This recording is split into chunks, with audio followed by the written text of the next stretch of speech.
Hello, ReaperCon.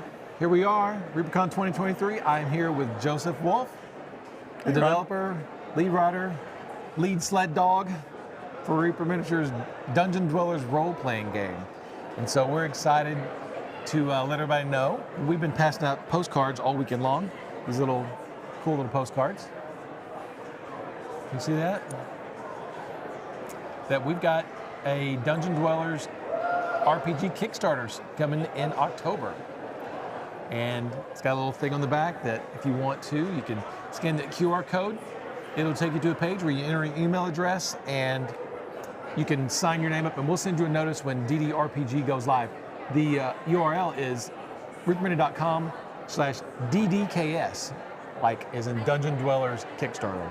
So reapermini.com/DDKS. You can go there now, put your email address in. When the Kickstarter launches sometime in October, you'll be notified and you can come and join in all the fun. So Joe is running DDRPG demos. Along with my associates. So we've got 3 assistants this year who are kicking butt by running awesome games. Who are those guys? That is Chris Lewis. We have Daniel, unfortunately I don't know his last name. Canizares? There we go. And we also have Glenn Harris. And they are absolutely invaluable in helping spread the gospel. They're doing a great job out there, and we're having a lot of really big fun with lots of really awesome players. Yeah, I've heard a lot of good things so far. People seem to be pretty excited. People are pretty stoked. Yeah, that's good. And you've been, so DDRPG real quick. Let's go back a little bit in time. Oh boy. What is the genesis of DDRPG? Where did it come from? How did we get where we are now? We wanted a simple game that we could run at conventions, but we wanted it to be familiar enough to most people familiar with any kind of role-playing game. So it was like, we want the grim and gritty of the old Crypt of the Sorcerer, and also, you know, the Caverns box sets and stuff. And we just wanted we don't want a lot of bloat, we don't want a lot of stuff, and stuff is fun, I get it, but something easy that can teach somebody in like 5 seconds, basically. And you can even, because the systems are all integrated and kind of similar, there's no subsystems to learn. So if you learn like this part of it, you know that part of it. And that's really where DDRPG, and also we just wanted to do something that belongs to us. Yeah, so our tagline is old school is new again. So it's kind of got an old school kind of sensibility to it. It does, yeah. But it's very modern at the same time. It is. You know, the OSR community is wonderful, and they're generating an unbelievably cool product. Mm-hmm. And we want that feel. We want that old, dangerous, creepy dungeon feel.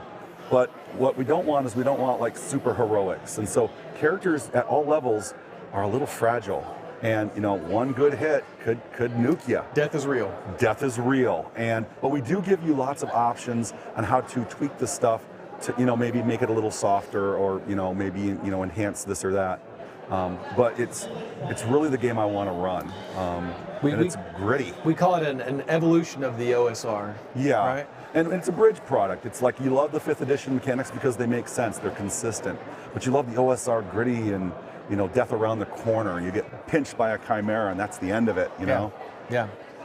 A giant crawdad will ruin your day. Oh, it sure will. Oh, giant crawdads are awesome. And so again, you hit on the fact that it's familiar, right? Very. So we've taken, like, you know, the best of, again, modern gaming, modern editions, and put in some of the old familiar stuff, and just sort of, this is kind of what we get. And we bolted it on it. It's kind of like Lego. So it's like you have a big pile of parts and you assemble them into familiar shapes. But also, if you don't want to make a moon, you don't want to make a moon car, you want to make something else. And that's kind of sort of how the game works. If you want to take something from another game, it bolts on pretty easy, especially if it's from OSR or 5e. You can just backscale it or tweak it a little bit and it bolts right on. So rolling up characters must take forever, right? Oh, it's horrible. It's terrible. It's like 5 hours. No. We have 4 classes. We wanted to keep things focused. Yeah, let's talk about that. So we have 4 classes and we have 4 folk, which is ancestries, race, whatever you want to call it. Yeah. And so basically, you have a handful of selections and you make your choices, and then you have your character done in like 10 minutes.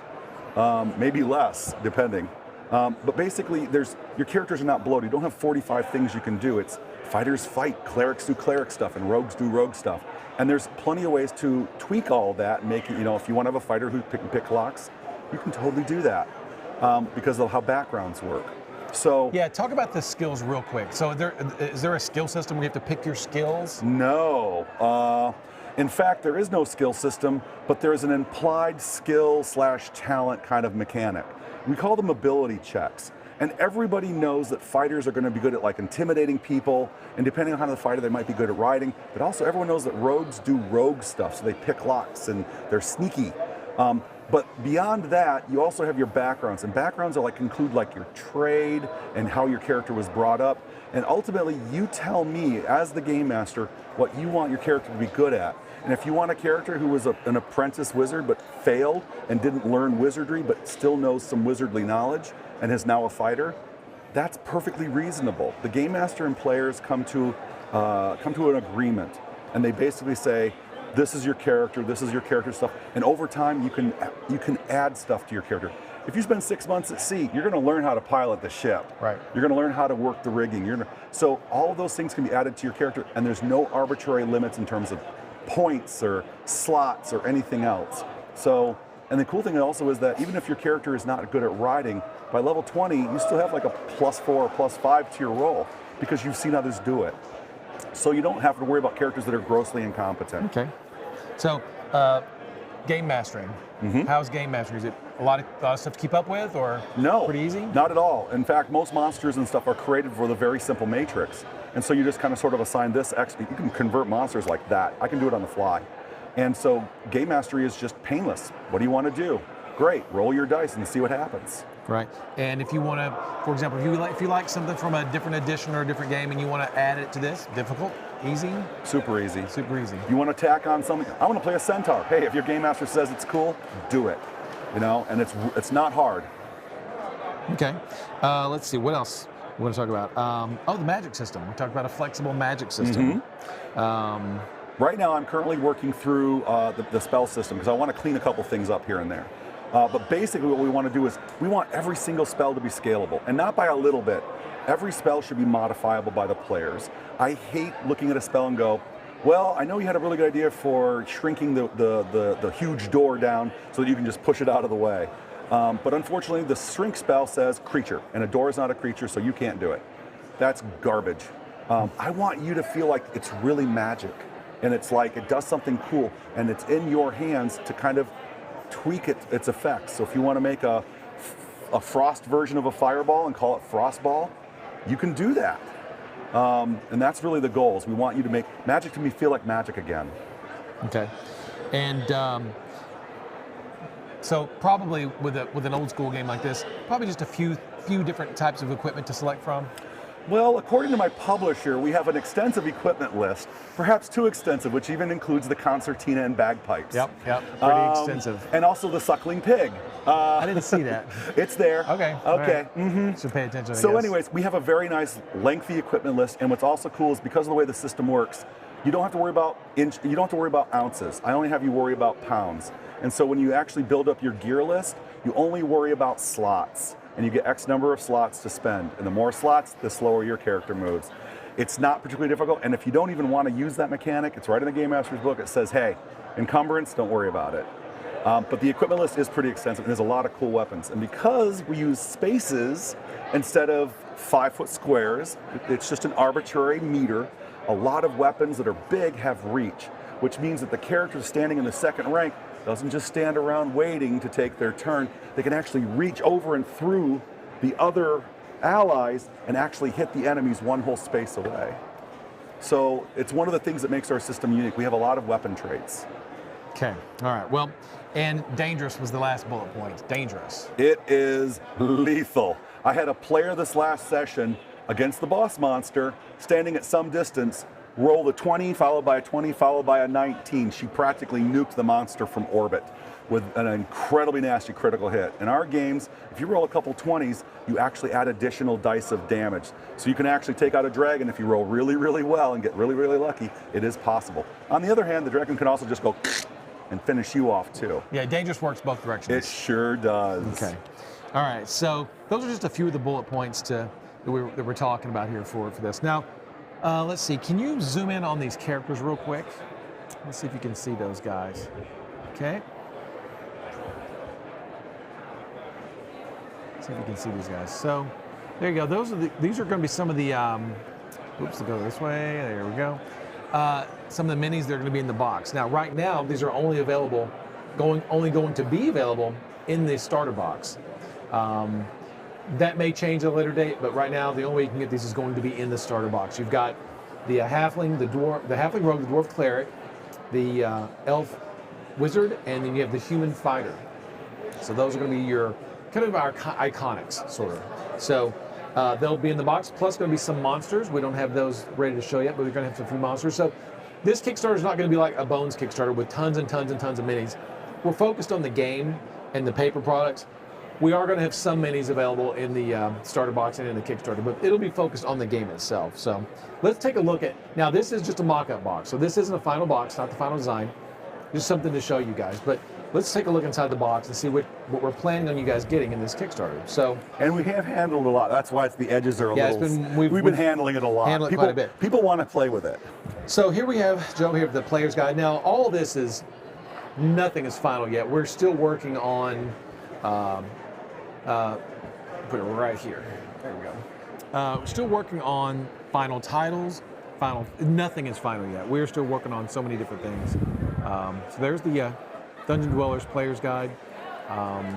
Art by Wayne Reynolds. Now, actually, I think we've made a change to this already. I think we're going to take this art and use it for one of our setting books. You want to tell us about the setting book, just in a nutshell? Ooh, the Hills Edge Province. Mm-hmm. The Hills Edge Province is basically all the fun parts of a fantasy setting that's kind of, it's medieval Europe, but with like an undercurrent of other cultures kind of sort of hanging on the edges. Lots of cool stuff and a ton of adventuring opportunities. They love adventurers there, and they actually celebrate adventurers as opposed to them being hostile to them. So, and so there will be a setting book. Let's see, and again, art by Wayne Reynolds. This is the Game Master's Vault, which is the working title right now. Again, art by Wayne Reynolds. We'll flip through this in just a second. And then finally we have the Denizens of the Dungeon, the monster book. This is, again, the wrong art for the book. We're going to shuffle some things around. We've got new art coming from Wayne Reynolds. But this is our, okay, oh, sorry about that. Yeah, let's do that. How about that? Is that better? There we go. So these are just three of the books. Let's flip through here and let's look at some of the. I just want to say I absolutely adore that art. Yeah, it's cool. I absolutely love it. It's got monsters on the edges like the old Frazetta art. It's fantastic. Right. Here we have, this is the Ogre entry. It's the Ogre. And so tell us a little bit about when you wrote you had to go through all these monsters. Mm-hmm. What did you, what were you thinking, or what was the challenge writing some of these monsters? Monsters are actually easy to write because there's so many sources for them.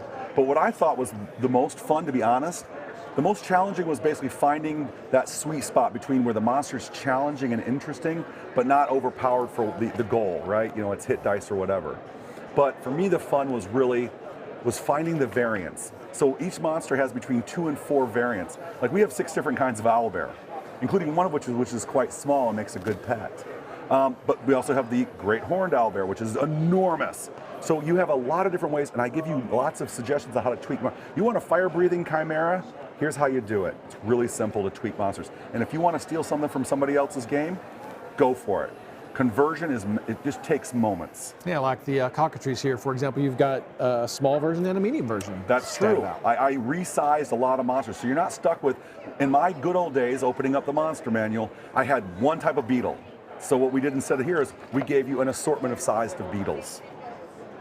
And a lot of the monsters all have size, like even gelatinous cubes have different sizes. And I went into some pretty deep, maybe too deep, in terms of how they reproduce. The section on how the gelatinous cube reproduces is particularly delicious. There's the giant spider entry. You can see right there. You've got tiny, small, medium, and large spider. And that's a Holloway piece, right? Yeah, that's from the late Jim Holloway. The immortal Jim Holloway. I love his stuff. Beautiful. I'm so proud to have a book with his stuff in it. Yeah, we were lucky enough to have some of his art before he passed away. Some really good stuff. So that's the monster book. One of the things you're also going to get in here, we're going to get you with a set of Dungeon Dweller dice. You need a set of Dungeon Dweller. You got to play. You can't play a game without dice, right? No, You're going to get that. Heck no. One of the things you could talk about this fortune points. Ooh. Some fortune points. What do we do with these in the game? They are a bribe given between the player and the game master, or the game master and the players, or players and players. They're basically a way to bribe the game master for a little bit of something extra. You can improve damage rolls. The conventional term for them is insight in other games, but I've been doing this since 1984. So my fortune points predate insight. But basically, you can use them to instantly get initiative. You can use them for re-rolls. If you can talk to me into it, you can even take some narrative control. The example I give is the players are captured and sent to jail. They're chained up. One of the players goes, I spend a fortune point. The bailiff, the jailer, he comes in a little drunk that day, falls asleep at his desk, and he has the keys on his ring as opposed to putting them out of reach. Effectively, the players have made it easier for them to escape, and all it cost them was one of their cool little fortune points. And they can be awarded any time to the players, even by other players, by nomination. That action was amazing. You deserve a fortune point. Here's your cookie. And there are all kinds of rules about or guidelines for fortune points in the Game Master's book? Absolutely, and they're also in our beta. Our beta, which is still online at this point, it's a little out of date, but it's still online, has the full fortune rules. And I encourage, they bolt on almost any game imaginable. And they basically put the power of narrative control in the player's hands, which is really fun to watch. Okay. Now this isn't final, this isn't in the actual map, but this is an example of what you're also going to get. Grab that side. Absolutely. You're going to get a full-size scaled tactical map for a pre-generated adventure in the starter box. So you'll be able to put your minis on here and move them around, and you have a little battle map, a pre-printed battle map for one of the adventures in there. So you'll get that in there as well. So are we going to mention the Read Me First doc by chance? Sort of, kind of. Go. I guess you just did. Go ahead. I just kind of did. I've been pushing for this really hard because I want there to be no barriers between game masters and the hobby. We're a bit of a dying breed, and we want more game masters in the world, right? So what we want to do is maybe on the top of all this, we're still discussing it, a little booklet that basically walks you through how to be a game master in 3 or 4 pages. And then there's 5 or 6 pages of adventure. When combined with the map and the miniatures in the box set, you can be up and playing game mastering in maybe 2 hours. So there's no reading the rules for 3 or 4 or 5 weeks, no having to watch YouTube videos. You just dive in, and with the instructions and the other information contained in that little booklet, you can be up and game mastering in minutes, practically. Maybe 2 hours if you read through early. It even has pre-generated characters, which are going to be these guys. Yeah. And so it's going to be awesome. And hopefully it brings more people into the hobby. Yeah, I hope so. And so if you're familiar with, if you're just an old school gamer who used to game back in the day and not really keen on modern gaming, or if you're a modern gamer who feels like you want something a little different, this is going to be, like Joe said, a good bridge product. So that if you're familiar with any kind of role playing, you'll be familiar with this easily. And as we continue to support it, you can steal it for your own games. You know, if we produce we have a bunch of adventures that are downloadable right now. You can literally just grab one of those and just run it in your favorite edition. Run it in GURPS, I don't care. Enjoy it, have fun. Yeah. But we want to give you guys another platform. We want to give you our platform for enjoying our world. Jeep Newbie, registered, thank you very much, appreciate it. Let's see. What else? Oh, so we're going to do this in October. We don't have an actual date yet, but if you sign up, you can be notified when the Kickstarter starts. We're planning on doing this collector's box with all this stuff we talked about. We'll also be offering PDF options for people who just want the electronic versions. If you buy an actual paper version, you will get the PDF version for free, probably.